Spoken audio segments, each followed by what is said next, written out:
Good morning, students. Welcome in New Rajasthan Public School 8 classes. Dear students, today we are starting your SSC. अब SSC के अंदर हम आपको बताते हैं कि आपकी कौन कौन सी बुक इस साल आपको पढ़नी है और उसमें हम अभी प्रेजेंटली कौन सी स्टार्ट करने जा रहे हैं। देखिए, आपके सिलेबस के अंदर आपको 4 बुक्स पढ़नी होंगी। अगर हम सोशल स्टडीज के टाइप देखें तो सबसे पहला टाइप आपका हिस्ट्री। तो एक बुक आपको हिस्ट्री की देखने को मिलेगी। नेक्स्ट, हिस्ट्री के अंदर जो पार्ट 3 है आपका हिस्ट्री का, कंटेम्प्रेरी इंडिया पार्ट 3। दूसरे नंबर पे आपको एक बुक देखने को मिलेगी सिविक्स की, social and political life earned, इस तरीके से बुक आपको देखने को मिलेगी।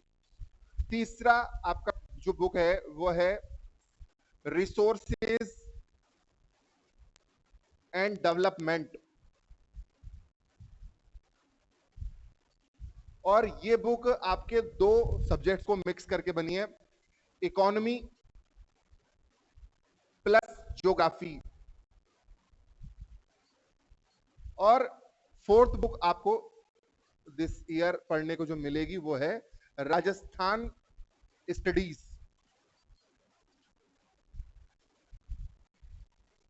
देखिए, तो ये 4 आपको बुक्स पढ़नी है इस साल, और उसमें सबसे पहले हम स्टार्ट कर रहे हैं आपकी book number 3, economy plus geography वाली। उसमें फर्स्ट चैप्टर स्टार्ट करेंगे रिसोर्सेज।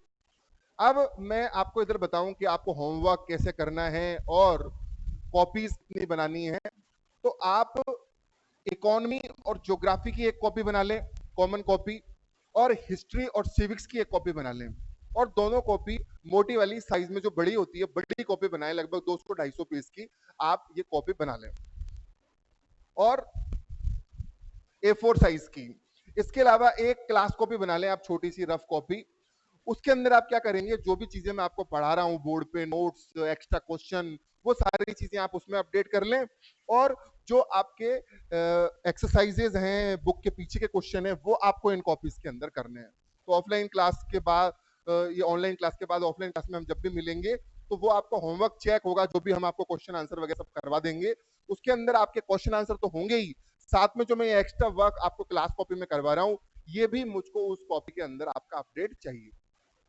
इससे सारी नॉलेज एक कॉपी के अंदर होगी और एज लाइक नोट्स आपको पढ़ने को मिलेगा, और आपकी एसएसटी इजीली क्लियर होगी। टेस्ट जैसे ही ऑनलाइन क्लास खत्म होगी, ऑफलाइन क्लास की तरफ हम आएंगे, तो फिर आपका आते ही टेस्ट होगा। तो जो भी चीज पढ़ा रहा हूं उसको आप अच्छे से तैयार करें, फिर आपके टेस्ट होंगे, मार्क्स होंगे, उसी के अकॉर्डिंग आपकी आगे मार्कशीट वगैरह बनेगी। तो ये मैंने पूरा आपको इंट्रोडक्शन इधर बता दिया। अब इसका पहला चैप्टर बुक 3 का हम रिसोर्सेज स्टार्ट करते हैं आज।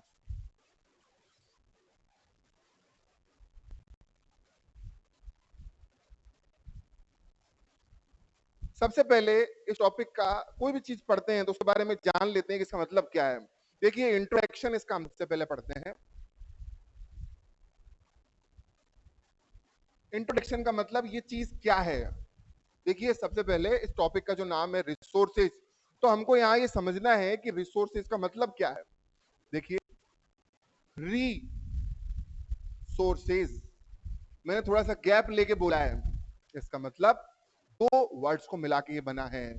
जैसे डेमोक्रेसी 2 वर्ड्स को मिला के बनी है ना, डेमो प्लस क्रेशिया, ऐसे रिसोर्सेज 2 वर्ड को मिला के बना है, री प्लस सोर्सेज, यानी कि सोर्सेज यानी कि जो चीज आपके यूज आती है, और ऐसी चीज जिसको आप बार बार यूज कर सकते हैं, उसको क्या बोला जाता है, रिसोर्सेज।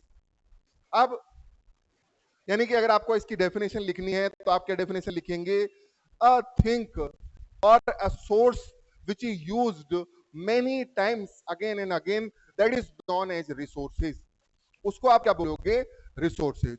देखिए, अब हम आपको जो एनसीईआरटी में आपके एग्जाम्पल दे रखे हैं, उन एग्जाम्पल के थ्रू क्लियर करते हैं कि कौन सी चीज को आप रिसोर्स की कैटेगरी के अंदर डाल सकते हैं और किसको नहीं डाल सकते। जो चीज आपके डेफिनेशन से क्लियर हो रहा है, जो चीज आपके बार बार काम आ रही है, वो रिसोर्स है। तो देखिए, जैसे इसने सबसे पहले मोनू और राजू का एग्जाम्पल दिया है, were helping amma to clean their house. Monu और राजू अपनी अम्मा को घर साफ करने में मदद करते हैं। Look at all these things, clothes, utensils, food grains, combs, बोतल। अब घर जब साफ करते हैं तो ये सारे सामान जिनके भी मैंने आपको नाम लिए, ये सारों की सफाई होती है। तो इन सारे अपने बच्चे वाले दिमाग से एक बार सोच के देखिए कि ये जो सारे सामान हैं, क्लोथ, यूटेंसिल्स। अब यूटेंसिल्स क्या है? जो आपके दैनिक यूज में काम आने वाले जो सामान वगैरह हैं, utensils, clothes, bottle, Honey, book, ये सारी चीजें। अब इसमें आप कैटेगरी फिक्स कीजिए, टेबल बनाइए। एनसीईआरटी आपसे यही बोल रही है, आप एक टेबल बनाइए और टिक लगाइए कि ये चीज हमारे बार बार यूज आ रही है, तो ये रिसोर्स है और ये रिसोर्स नहीं है। इस तरीके से आप मार्किंग करके चलिए। देखते हैं आगे। नेक्स्ट आप और रिसोर्सेज की तरफ बढ़ते हैं तो वाटर, इलेक्ट्रिसिटी, रिक्शा, वेजिटेबल, जो आपको एनसीईआरटी में बता रखा है। फिर इन पे कैटेगराइजेशन कीजिए कि क्या ये चीजें बार बार यूज आ रही है, क्या ये रिसोर्सेज हैं। तो इस तरीके से ये आपको इंट्रोडक्शन में हमने बताया। कोई बहुत ही कीमती रिसोर्स हो जाता है जिसकी बहुत ज्यादा वैल्यू बढ़ जाए आगे,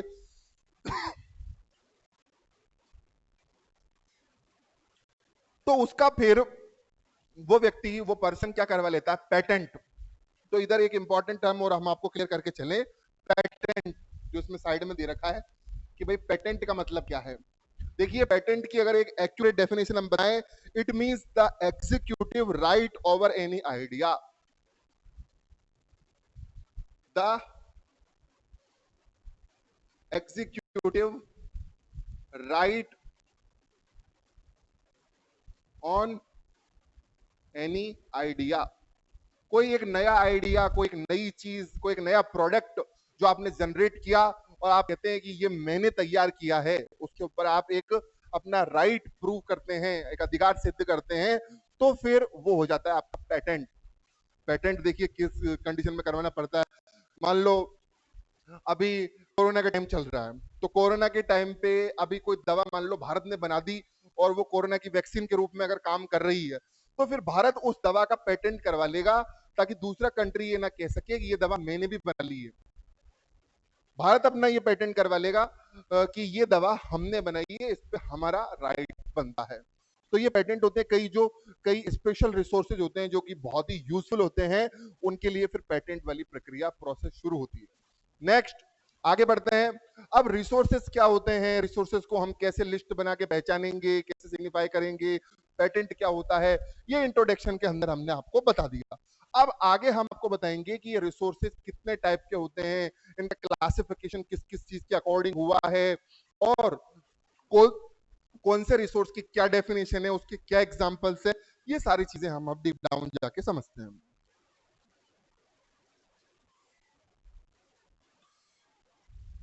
देखिए इसमें नेक्स्ट टर्मिनोलॉजी आई है टेक्नोलॉजी। वैसे आप में से मैक्सिमम लोग आजकल टेक्नोलॉजी का यूज करते हैं, तो आपको टेक्नोलॉजी के बारे में अच्छी तरीके से पता है, पर इसकी प्रॉपर डेफिनेशन क्या है? The application of latest knowledge and skill, the application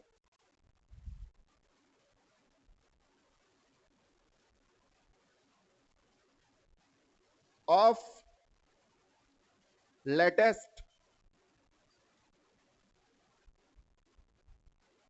knowledge and skill. एक नई नॉलेज और स्किल की जो एप्लीकेशन है, जो नई चीज है, उसको आप क्या बोलोगे? टेक्नोलॉजी। देखो रिसोर्सेज को अपग्रेड करने में और अच्छा बनाने में और भी यूजफुल बनाने में हमको टेक्नोलॉजी की जरूरत पड़ती है, चाहे वो मशीन हो, चाहे कंप्यूटर्स हो। और टेक्नोलॉजी इसमें साइड में ग्लॉसरी दे रखी है, तो हमने आपको टेक्नोलॉजी भी क्लियर कर दी। हमारा पढ़ाने का फंडा ये रहेगा कि हम पढ़ाते वक्त आपका एक एक कंसेप्ट क्लियर करके चलेंगे, तो ग्लॉसरी भी क्लियर कर रहे हैं। अब आगे हम आपको बताते हैं टाइप्स ऑफ रिसोर्सेज। रिसोर्सेज के टाइप्स, कि रिसोर्सेज कितने टाइप के हैं, हम पहचाने कैसे रिसोर्सेज को कि कौन सा रिसोर्स किस तरीके से आइडेंटिफाई होगा। जो भी क्लास में आपको बताया जा रहा है ध्यान से सुनिए, आप नोट्स बना के चलिए।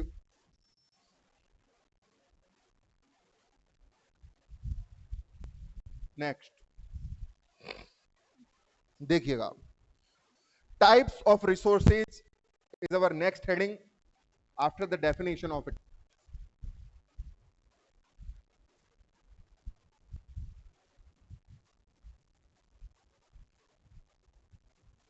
देखिए टाइप्स भी जो हम पढ़ते हैं, एक तो बेसिकली जैसे हम टाइप्स पढ़ लें, जैसे हम इंग्लिश में पढ़ते हैं नाउन्स के टाइप, तो अपन सिंपली तीन चार टाइप पढ़ लेते हैं, आर्टिकल्स के टाइप ये एंड द। लेकिन टाइप्स को जब अलग अलग बेस पे हम डिफाइन करें, अलग अलग तरीके से जाके डिफाइन करें, जैसे सबसे पहले मैं आपको बताता हूं, resources are generally classified into two types. Generally मतलब मेनली दो टाइप का होता है, जनरली ऑफ टू टाइप्स। अब मेन दो टाइप कौन कौन से हैं? पहला नेचुरल रिसोर्सेज और दूसरा है आपका आर्टिफिशियल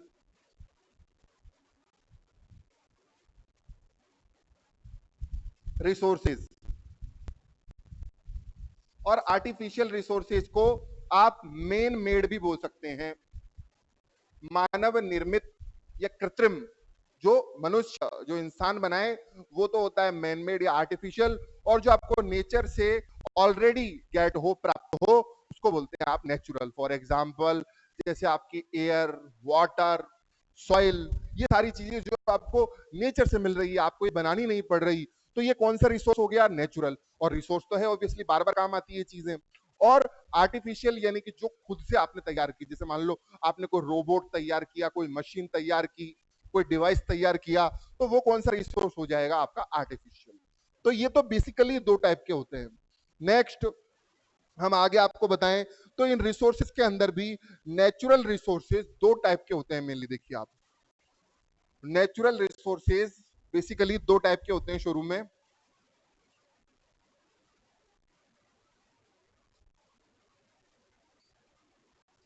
एक तो होता है रीन्यूएबल और दूसरा होता है नॉन रीन्यूएबल।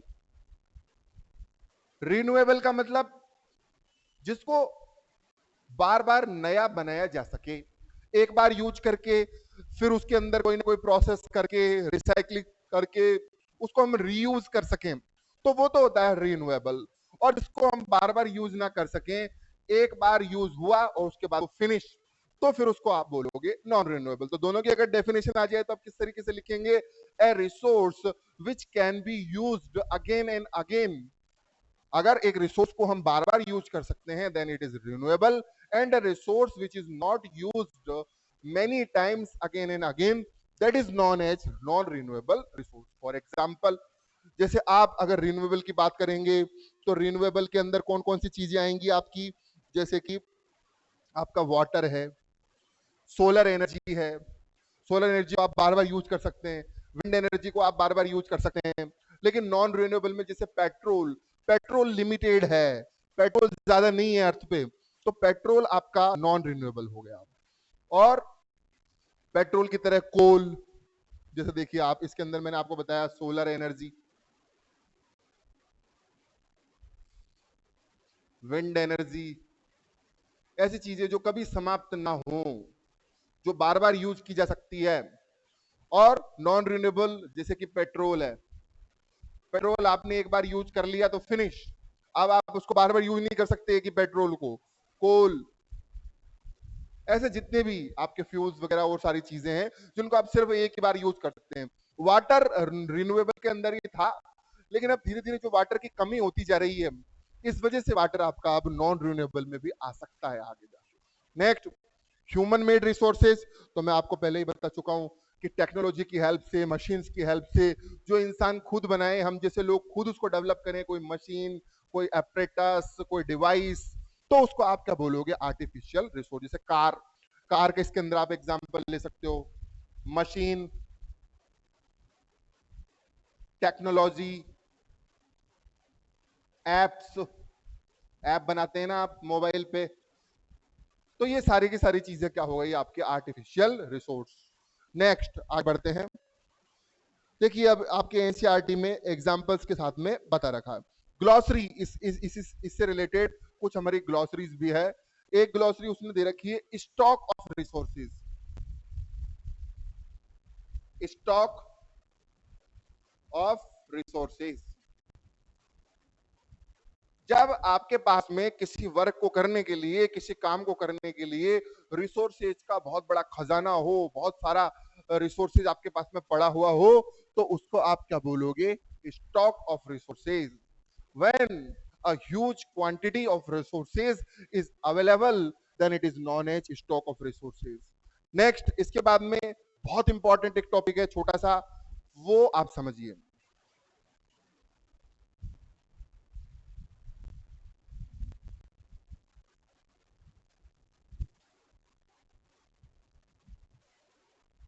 देखिए next, human resource. Next important topic है आपका ह्यूमन रिसोर्स। अब कई बच्चे ये सोच रहे होंगे कि सर ह्यूमन जिस रिसोर्स को बनाए वो ह्यूमन रिसोर्स होता है। नहीं, एक्चुअली जैसे रिसोर्स, मैंने आपको बहुत सारे रिसोर्स के नाम बताए, मशीन, डिवाइस, एयर, वाटर, कोल, पेट्रोल, ऐसे जैसे रिसोर्स काम आता है, ऐसे कई बार ह्यूमन भी रिसोर्स की तरह काम करता है। डेफिनेशन आप क्या लिखेंगे? When human is work as resource. जब इंसान खुद, ह्यूमन खुद रिसोर्स की तरह काम आने लग जाए तो वो कहलाता है ह्यूमन रिसोर्स। अब क्वेश्चन आपके दिमाग में ये आएगा कि सर इंसान ह्यूमन, जो ह्यूमन है वो रिसोर्स कैसे बन सकता है, जैसा इंसान कैसे काम आ सकता है? तो मैं इसके एग्जांपल देता हूं आपको। देखिए एग्जांपल, रिसोर्स भी तो ऐसा ही होता है। जैसे कोई भी नया, मान लो आप आर्टिफिशियल रिसोर्स बना रहे हो, कोई मशीन बना रहे हो, तो शुरुआत में तो हमारे पास में जो उसका रॉ मटेरियल था, जैसे कल पुर्जे, उसके सामान, ये सारी चीजें बेकार थी, कोई ज्यादा काम की नहीं थी। लेकिन हमने इन सबको एक जगह पर एम्बेडेड करके, कनेक्ट करके एक यूजफुल रिसोर्स तैयार कर दिया। ऐसे ही हम ह्यूमंस होते हैं। जब बचपन में पैदा हुए हमारी कोई ज्यादा वैल्यू नहीं, लेकिन हमारी वैल्यू बढ़ती है हमारे बड़े होने पर, हमारे पढ़ने पर, हमारी हेल्थ सही होने पर। और ये सारी चीजों को तैयार कौन करते हैं? हमारे पेरेंट्स, हमारे टीचर। देखिए, एक छोटा बच्चा होता है, स्मॉल किड, उसको सबसे पहले उसका न्यूट्रिशन पे ध्यान दिया गया। जब छोटा हुआ, उसका पालन पोषण हुआ, उसके बाद में उसके नरिशमेंट के बाद में उसको स्कूल भेजा गया पढ़ने के लिए, फिर उसको टेक्नोलॉजी सिखाई गई, हाई लेवल की स्टडी करवाई गई।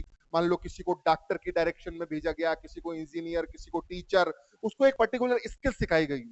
और वो डिग्री, डिप्लोमा, ये सारी चीजें करने के बाद में इस लेवल पे पहुंच गया कि अब वो आसानी से अपनी स्किल्स के दम पे कमा सकता है, अर्न कर सकता है पैसा। तो देखिए वो एक रिसोर्स बन चुका है। रिसोर्स भी तो ऐसे ही काम आता है ना। रिसोर्स का आप यूज करते, मशीन का यूज करेंगे तो वो अर्निंग के काम आएगी, और किसी चीज का यूज करेंगे तो वो दूसरे काम आएगी आपके। ऐसे ही जो इंसान है, ह्यूमन है, ये पहले स्मॉल किड था, लेकिन इसके अंदर वैल्यू एडिशन हुआ, इसको कई सारी चीजें सिखाई गई, और उसके बाद में एक यूजफुल थिंग बन के सामने आया सबके, और पैसा अर्न करने का काम आया। तो ये इंसान एक तरीके से रिसोर्स बन गया। जिन लोगों ने इसके ऊपर पैसा लगाया, जिन लोगों ने इसको बढ़ाया, उनके ही ये काम आएगा पैसा कमाने के बाद में। तो ये रिसोर्स है। जैसे एक पौधे को उगाते हैं ताकि ये फल दे सके, सारी चीज दे सके, ऐसे ही एक ह्यूमन रिसोर्स को तैयार किया जाता है, और फिर वो ना सिर्फ फैमिली के काम आता है, बल्कि कंट्री के, वर्ल्ड के, सबके काम आता है वो इंसान। तो इस तरीके से आप कह सकते हो कि ह्यूमन एक रिसोर्स है। मैंने डेफिनेशन क्लियर कर दी, एग्जांपल क्लियर कर दिए, ढंग से इस ग्लॉसरी को मैंने आपको समझा दिया। आगे बढ़ते हैं चैप्टर में।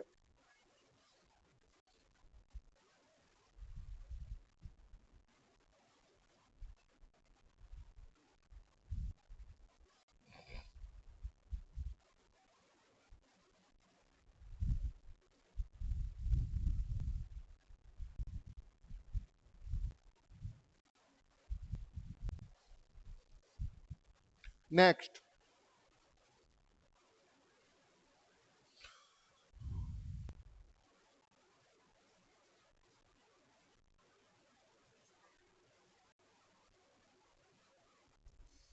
अब देखिए, इसने बीच में बुक में कई सारी चीजें नहीं बताई, वो मैं आपको बता देता हूं।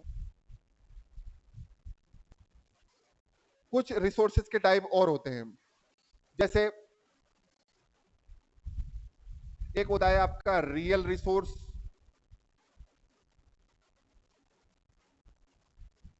और दूसरा होता है आपका पॉसिबल रिसोर्स। रियल यानी आपको अभी प्रेजेंट टाइम पर जो देखने को मिल रहा है उसको आप बोलोगे रियल रिसोर्स। और जो फ्यूचर में हम टेक्नोलॉजी की हेल्प से और किसी चीज की हेल्प से जिस रिसोर्स को हम डेवलप कर सकते हैं लेकिन वो भी प्रेजेंटली डेवलप्ड नहीं है, एक पॉसिबल रिसोर्स है कि आगे उसकी संभावना है, उसको आप पॉसिबल रिसोर्स बोलोगे। जैसे मान लो कोई मिनरल ऑयल निकल रहा है, कोल, पेट्रोल, ये सभी अभी हमको प्रेजेंटली मिल रहा है, तो ये सब रियल रिसोर्स है। लेकिन जैसे अपन फॉर एग्जाम्पल जो बुक में बता रखा है, मान लो लद्दाख के अंदर, लद्दाख वो जगह जहां पर अभी चाइना युद्ध जैसी स्थितियां बना रहा है, उस लद्दाख में ये कहते हैं कि वहां पर मिनरल ऑयल निकल सकता है, लेकिन लद्दाख एक बर्फीली लैंड है, आईसी, तो वहां पर ऑयल निकालना इतना आसान काम नहीं है। लेकिन फ्यूचर में टेक्नोलॉजीज की यूज की जाए, यूरेनियम भी निकल सकता है वहां पे, तो फिर ये सारी चीजें वहां से पॉसिबल है। तो इस तरीके से ये पॉसिबल रिसोर्स की कैटेगरी में, ऐसे और भी कई कैटेगराइजेशन आपके बुक में दे रखे हैं, आप उनको अच्छे से देख लें। नेक्स्ट आगे बढ़ते हैं।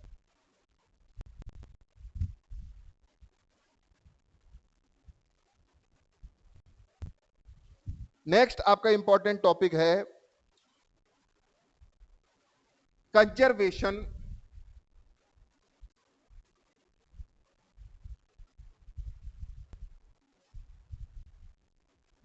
Of the resources. देखिए ये बहुत इंपॉर्टेंट टॉपिक है, वेरी इंपॉर्टेंट। क्यों? क्योंकि आजकल के समय पे, आजकल के टाइम में आप देख सकते हैं कि हमारे अर्थ पे रिसोर्सेज धीरे धीरे कम होते जा रहे हैं। रिसोर्सेज कम क्यों हो रहे हैं? क्योंकि उसका सबसे बड़ा कारण है पॉपुलेशन। अर्थ पे अर्थ पे आपकी पॉपुलेशन बढ़ती जा रही है और पॉपुलेशन बढ़ने की वजह से लोगों की डिमांड बढ़ रही है। जैसे मान लो अर्थ पे इतने सारे लोग हैं, सभी को कार्स में बैठ के जाना है, व्हीकल्स पे बैठ के जाना है, तो एज यूजुअल अगर लोग बढ़ेंगे तो पेट्रोल की डिमांड बढ़ेगी। और पेट्रोल अर्थ पे कुछ गिनी चुनी जगह पे ही मिलता है, ज्यादा हर जगह पे मिलता नहीं है। तो पेट्रोल को, वाटर को, कोयले को, कोयला बिजली बनाने के काम आता है, एनर्जी क्रिएशन के लिए। तो ये सारे रिसोर्सेज आजकल बिल्कुल एंड की ओर है, मतलब समाप्ति की ओर है एकदम। तो इनको बचाना बहुत जरूरी है। आपने अगर कोई डीडी वन देखता हो तो डीडी वन पे एक एड आता है, उसके अंदर एक फादर है, वो ट्रैफिक सिग्नल पे भी गाड़ी स्टार्ट रखते हैं। तो बच्चा कहता है कि पापा यहाँ पर तो गाड़ी को कम से कम आप इंजन को ऑफ कर दो, नहीं तो अगर आप यूं ही फ्यूल को वेस्ट करते रहे तो फिर आगे इस हिसाब से हम लोगों को तो साइकिल पे सफर करना पड़ेगा। तो कहने का मतलब रिसोर्सेज को अगर अभी नहीं बचाया गया तो आगे की जनरेशन को ये रिसोर्सेज बिल्कुल भी देखने को नहीं मिलेंगे और ये सारी जो फिजिकल फैसिलिटी है वो उनको नहीं मिल पाएगी। इसलिए मैंने अभी आपको क्लियर किया कि रिसोर्सेज ऑफ कंजर्वेशन क्यों जरूरी है, इसकी क्या जरूरत है, मैंने पूरा टॉपिक क्लियर किया। अब हम इसके आपको तरीके बताते हैं कि हम कंजर्वेशन ऑफ रिसोर्सेज किस तरीके से कर सकते हैं। और इसमें क्या टर्म आती है निकल के, इसमें एक टर्म आती है निकल के, उसका नाम है सस्टेनेबल डेवलपमेंट।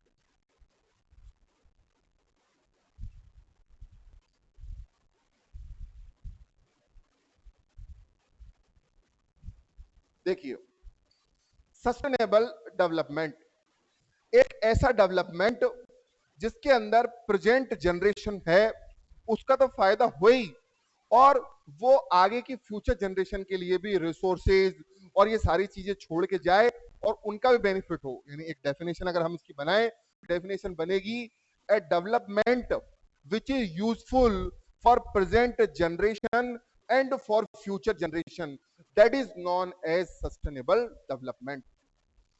एक ऐसा डेवलपमेंट जो कि अभी वाली जनरेशन के साथ साथ आने वाली जनरेशन दोनों के काम आए, उसको आप सस्टेनेबल डेवलपमेंट कहेंगे। और सस्टेनेबल डेवलपमेंट अगर होगा तो अपने आप रिसोर्सेज की सेफ्टी होगी, रक्षा होगी, रिसोर्सेज बचेंगे। और इसके लिए आपको क्या करना पड़ेगा, देखो मैंने अभी भी आपको बताया था दो तरीके के रिसोर्सेज, रिन्यूएबल और नॉन रिन्यूएबल। आपको नॉन रिन्यूएबल जो आपके रिसोर्सेज थे उनकी जगह पर रिन्यूएबल वाले जो हैं उनको ज्यादा यूज करना है। जैसे आप कोयले से बिजली का ज्यादा यूज कर रहे हैं और पेट्रोल और इन सारी चीजों को ज्यादा यूज कर रहे हैं, इसकी जगह पे आपको रिन्यूएबल की तरफ जाना पड़ेगा। सोलर एनर्जी यूज करनी है, विंड एनर्जी यूज करनी है, ऐसी चीजें जो कि लॉन्ग टाइम तक चल सके, बार बार रीयूज हो सके, उनको यूज करना है आपको। तो उससे एनर्जी भी वेस्ट नहीं होगी, क्योंकि ये बहुत ज्यादा है हमारे एनवायरमेंट में, ये कभी खत्म नहीं हो सकती सोलर एनर्जी वगैरह। तो इनका यूज करेंगे तो आगे वाली जनरेशन को भी फिर रिसोर्सेज बचेंगे। तो ये इसका तरीका हो सकता है। किसी भी चीज को आप लिमिट में यूज करें, जब उसका जरूरत हो तभी यूज करें। जैसे मान लो आपको गली के नुक्कड़ तक ही जाना है, तो वहां पर कार लेने की, बाइक लेकर जाने की जरूरत नहीं है, वहां पर आप पैदल या साइकिल से भी जा सकते हैं। ये सारी चीजें अगर हम करते हैं तो हम कंजर्वेशन ऑफ रिसोर्सेज की तरफ जा सकते हैं। तो हमने आपको क्लियर किया कि कंजर्वेशन ऑफ रिसोर्सेज है क्या, इसकी जरूरत क्या है, सस्टेनेबल डेवलपमेंट क्या है, और इसको हम कैसे कर सकते हैं। सारी चीजें हमने आपको अच्छे से क्लियर की। नेक्स्ट आगे बढ़ते हैं। हमने आपको एक टॉपिक अभी भी बताया था, सस्टेनेबल डेवलपमेंट। देखो सस्टेनेबल डेवलपमेंट, इसके ऊपर अच्छा खासा क्वेश्चन पूछा जा सकता है, क्योंकि ये वर्ल्ड के लिए भी बहुत जरूरी है। और वर्ल्ड में एक इंस्टीट्यूशन है यूएनओ, तो यूएनओ के गोल्स के अंदर ये इंक्लूड है कि हमको सस्टेनेबल डेवलपमेंट करना है। तो सस्टेनेबल डेवलपमेंट के पॉइंट्स क्या क्या हैं? सबसे पहला, respect and care for all forms of life, सभी की लाइफ का आप रेस्पेक्ट करें। दूसरा, उसकी केयर भी करें। ह्यूमन लाइफ की क्वालिटी को बढ़ाएं। क्वालिटी कैसे बढ़ाएं? जैसे मान लो गांव के अंदर पहले महिलाएं बहुत दूर से कुएं से पानी लाती थी, या फिर चूल्हे पे खाना बनाती, उनकी आंख वगैरह खराब हो गई, तो उनके लिए गैस वाली योजना से गैस उनको प्रोवाइड करवाना, वाटर के लिए उनके लिए नलकूप, ट्यूबवेल्स, ये सारी सारी चीजें लगवाना। तो ये सब चीजें अगर आप करोगे तो लाइफ का एक स्टैंडर्ड सुधरने लगेगा लोगों का। Next, conserve the earth vitality and diversity, earth पे जो अलग अलग डाइवर्सिटी पाई जाती है, अलग अलग पेड़ पौधे, रिसोर्सेज, सबकी हमको रक्षा करनी पड़ेगी। नेचुरल रिसोर्सेज बचाने पड़ेंगे, एनवायरमेंट में पॉल्यूशन को कम करना पड़ेगा।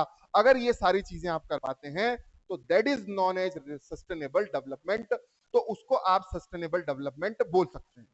तो इस तरीके से ये चैप्टर बहुत छोटा था। देखिए इसमें सबसे पहले हमने आपको इसका इंट्रोडक्शन दिया। इंट्रोडक्शन देने के बाद में हमने इसके आपको टाइप्स बताए। टाइप्स के बाद में कंजर्वेशन ऑफ रिसोर्सेज, जो कि आजकल बहुत एसेंशियल है, ये क्लियर किया। अब इसके सिर्फ क्वेश्चन आंसर्स बच रहे हैं।